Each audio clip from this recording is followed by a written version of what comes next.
Shrimati Nisha, CPM അടിമുടി പ്രതിരോധത്തിലാണ് എന്നുള്ളതിൻ്റെ ഏറ്റവും പ്രധാനപ്പെട്ട തെളിവാണ് താങ്കൾ ഇപ്പോൾ പറഞ്ഞത്. CPMന്റെ ഔദ്യോഗികമായ പ്രതിനിധികളാരും ഈ ചർച്ചയിൽ പങ്കെടുക്കുന്നില്ല എന്ന്.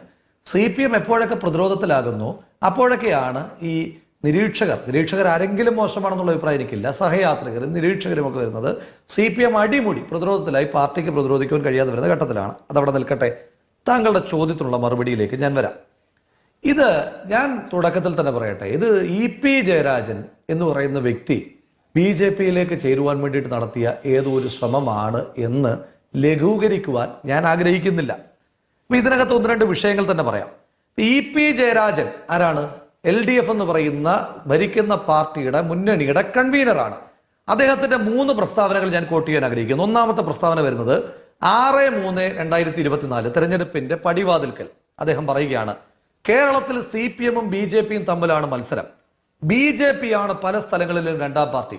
അങ്ങനെ ഒരു സാഹചര്യം ഉണ്ടോ നിഷ? കേരളത്തിൽ CPMഉം BJPയും തമ്മിലാണോ മത്സരിക്കുന്നത്? കേരളത്തിലെ യാതൊരു രാഷ്ട്രീയ ബോധ്യവും ഇല്ലാത്ത ഒരാളോട് ചോദിച്ചാൽ പോലും പറയും കേരളത്തിൽ CPMഉം കോൺഗ്രസും LDFഉം UDFഉം തമ്മിലുള്ള രാഷ്ട്രീയ പോരാട്ടമാണ് നടക്കുന്നതെന്ന്. അപ്പോൾ സ്പേസ് ഇല്ലാത്ത BJPയെ സ്പേസിലേക്ക് കൊണ്ടുവരാൻ വേണ്ടിയിട്ട് നടത്തിയൊരു ശ്രമം. ഇനി ഈ വിഷയങ്ങൾ വരുന്നു. ഈ വിഷയങ്ങൾ വരുമ്പോൾ 24/4/2024 അദ്ദേഹം ഈ ആരോപണം ഉന്നയിച്ച KPCCയുടെ പ്രസിഡന്റ് ശ്രീ K സുധാകരനെ വ്യക്തിപരമായി അധിക്ഷേപിച്ചു.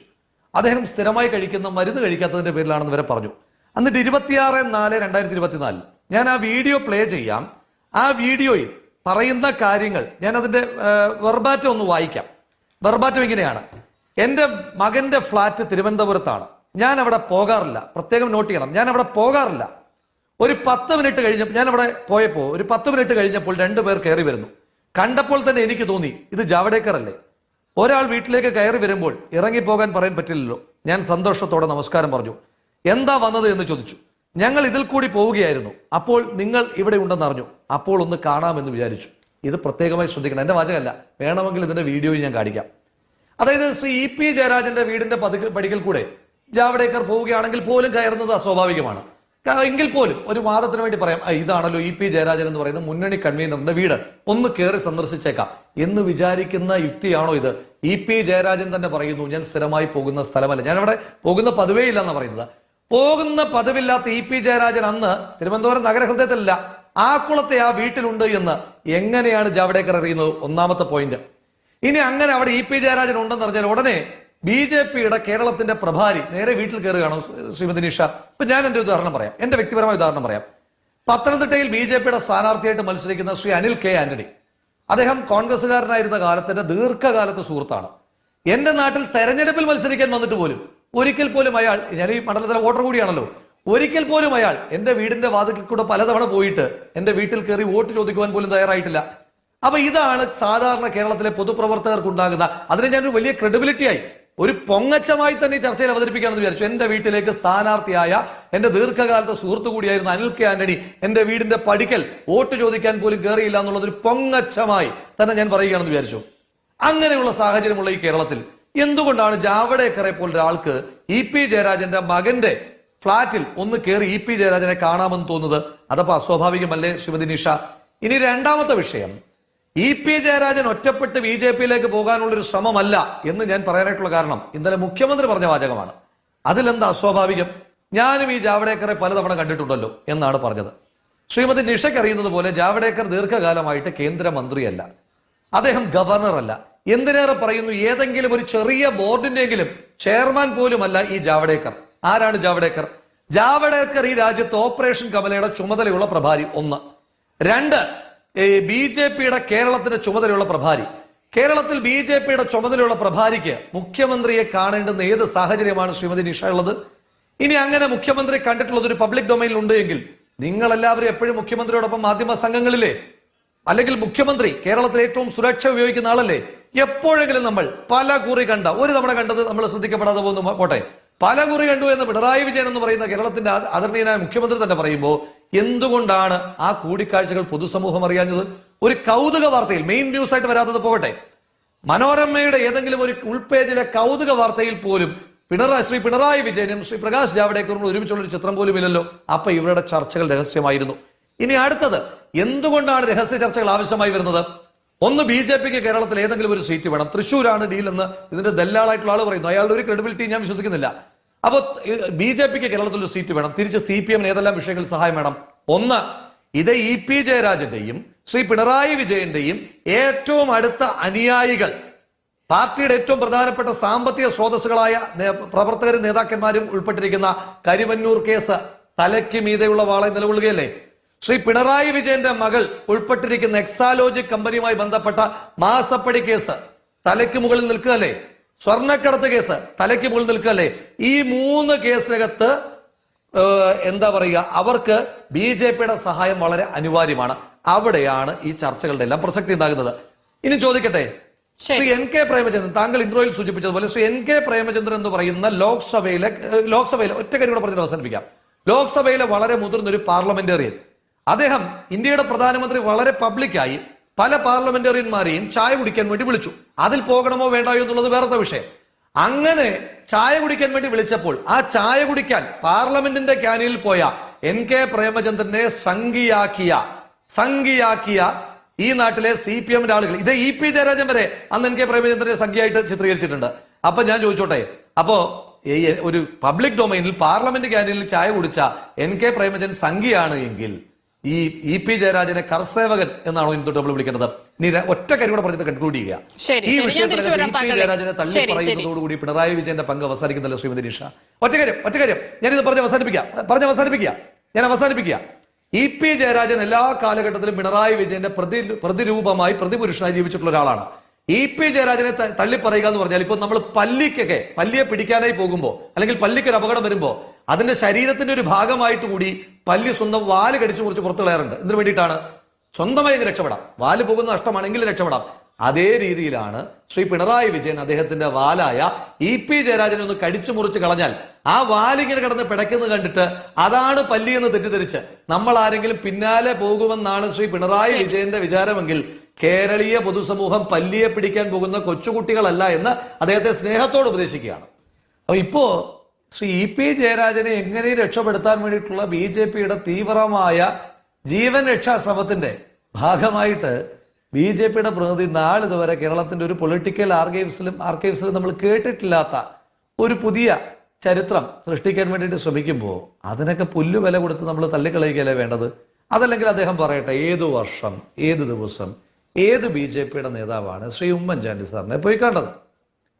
ഏത് BJPയുടെ പ്രഭാരിയാണ് ശ്രീ AK ആന്റണി സാറിനെ വീട്ടിൽ പോയി കണ്ടത്? ഏതെങ്കിലും കേന്ദ്രമന്ത്രിമാര് ഔദ്യോഗികമായിട്ടുള്ള ഏതെങ്കിലും ആവശ്യത്തിന് വേണ്ടി പോയി കണ്ടിട്ടുണ്ടോ ഇല്ലയോ ഒന്നും എനിക്കറിയില്ല. ഞാൻ ചോദിക്കുന്ന പ്രഭാരിയുടെ ചുമതലയുള്ള BJPയിൽ പോയ രാഷ്ട്രീയ പശ്ചാത്തലത്തിൽ ഇരുന്നാണ് രാഹുൽ മാങ്കൂട്ടത്തിൽ ഇത് സംസാരിക്കുന്നത്.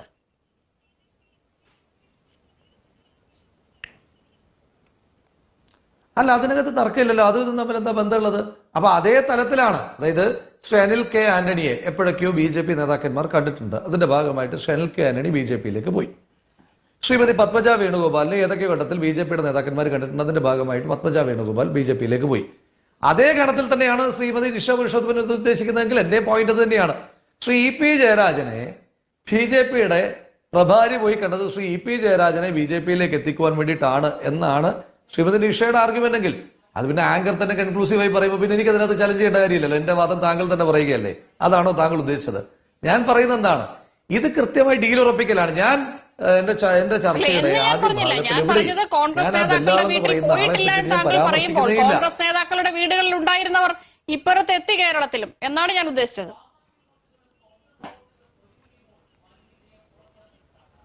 അല്ല, അതേ ഗണത്തിൽ തന്നെയാണ് താങ്കൾ ശ്രീമതി EP ജയരാജനെ ഉൾപ്പെടുത്തുന്നതെങ്കിൽ നമ്മുടെ ചർച്ചയുടെ കൺക്ലൂഷനായി എന്ന് ഞാനും പറഞ്ഞുള്ളൂ. താങ്കൾ തന്നെ അതിന്റെ യുക്തി പരിശോധിച്ചാൽ മതി.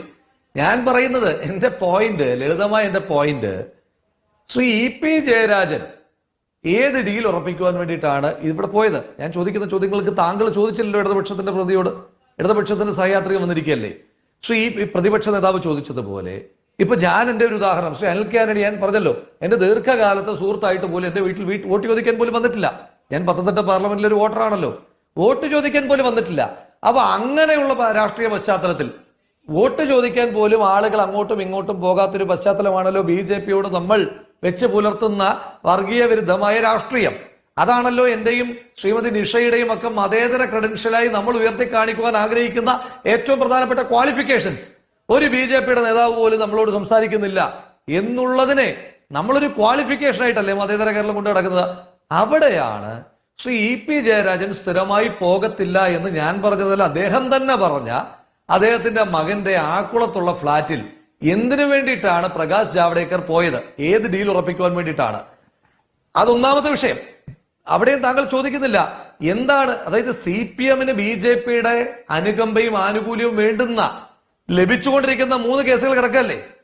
ഞാൻ ചോദിക്കട്ടെ, ഇവിടെ ഇപ്പോ ഈ രാജ്യത്ത് പ്രതിപക്ഷ നേതാക്കന്മാർക്ക് എതിരായിട്ടുള്ള മുഴുവൻ കേസുകളും ഇപ്പൊ അരവിന്ദ് കെജ്രിവാൾ ജയിലിൽ കിടക്കുകയാണ്. അരവിന്ദ് കെജ്രിവാൾ ജയിലിൽ കിടക്കുമ്പോൾ 3 പേരുടെ മാപ്പ് സാക്ഷികളുടെ മൊഴികളുടെ അടിസ്ഥാനത്തിലാണ് കിടക്കുന്നത്. ആ 3 മാപ്പ് സാക്ഷികളിൽ ഒരാള് BJPയുടെ പാർലമെന്റ് സ്ഥാനാർത്ഥിയായിട്ട് ഇത്തവണ മത്സരിക്കുന്നു, ഒരാളുടെ കമ്പനിക്കെതിരായിട്ടുള്ള ED അന്വേഷണം നിർത്തലാക്കുന്നു, മറ്റൊരാൾ BJPക്ക് ഇലക്ട്രൽ ബോണ്ട് കൊടുക്കുന്നു. അപ്പൊ ഇവർക്കൊക്കെ BJPയുമായിട്ടുള്ള ബാന്ധവം നല്ല വ്യക്തമാകണമല്ലോ. അവരുടെ മൊഴിയുടെ അടിസ്ഥാനത്തിൽ അരവിന്ദ് കെജ്രിവാളിനെ ജയിലിലടച്ചു, അവിടുത്തെ ഉപമുഖ്യമന്ത്രിയെ ജയിലിലടച്ചു, ജാർഖണ്ഡിന്റെ മുൻ മുഖ്യമന്ത്രിയെ ജയിലിലടച്ചു. 1 ഡസനിലേറെ പല സംസ്ഥാനങ്ങളിലെ പ്രതിപക്ഷ BJP വിരുദ്ധരായിട്ടുള്ള മന്ത്രിമാരെ, 2 മുഖ്യമന്ത്രിമാരെ ഉൾപ്പെടെ ജയിലിലടച്ച ഒരു കേന്ദ്ര സർക്കാർ നമ്മുടെ നാട്ടിൽ അധികാരത്തിലിരിക്കുമ്പോൾ ശ്രീമതി പിണറായി വിജയനെ ചോദ്യം ചെയ്യുവാനുള്ള എത്ര കേസുകൾ നമ്മുടെ മുന്നിലുണ്ട് ശ്രീമതി നിഷ?